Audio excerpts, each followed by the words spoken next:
मित्रांनो, आज आपण बघणार आहोत महाराष्ट्र इमारत व इतर बांधकाम कामगार जे साईट असते, आचारसंहितामुळे ते बंद झालेली होती, ती आता चालू झालेली आहे आणि तुमच्यासाठी ते गुड न्यूज आहे। हे साईट चालू झाली आहे, तर इथं कोणते कोणते कामं करता येते, कोणते कोणते नाही, तर मी पूर्ण सांगणार आहे। व्हिडिओला तुम्ही कंटिन्यू शेवटपर्यंत राहा आणि जे कोणी माझ्या चॅनलला नवीन आहे तर पटकन माझ्या चॅनलला जाऊन सबस्क्राइबर करून द्या। चला व्हिडिओला कंटिन्यू सुरुवात करूया।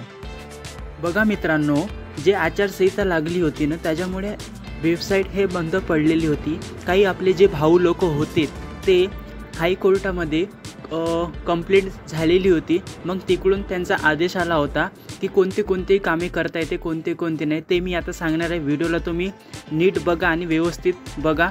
आता बघा, जे बांधकाम कामगारमध्ये तुमची नवीन नोंदणी करायची असेल तर ते काम तुम्हाला होऊ शकते।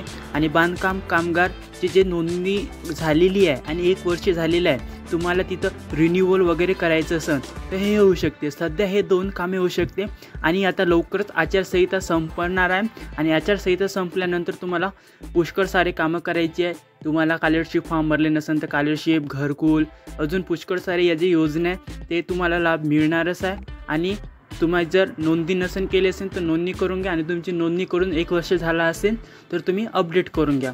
हे सर्व सध्या आता तुम्हाला 2 कामे करता येते आणि जशी तुमची आचारसंहिता संपली तशी तुम्हाला आणखी बाकीचे पूर्ण कामे करता येते। म्हणून माझ्या चॅनलला सबस्क्राइबर करून ठेवा आणि बेल आयकॉन प्रेस करून द्या, कारण का जेव्हा मी नवीन व्हिडिओ टाकेन सगळ्यात पहिले तुम्हाला बघायला मिळणार। भेटूया आपण एका पुढच्या नवीन व्हिडिओला। Okay, bye bye.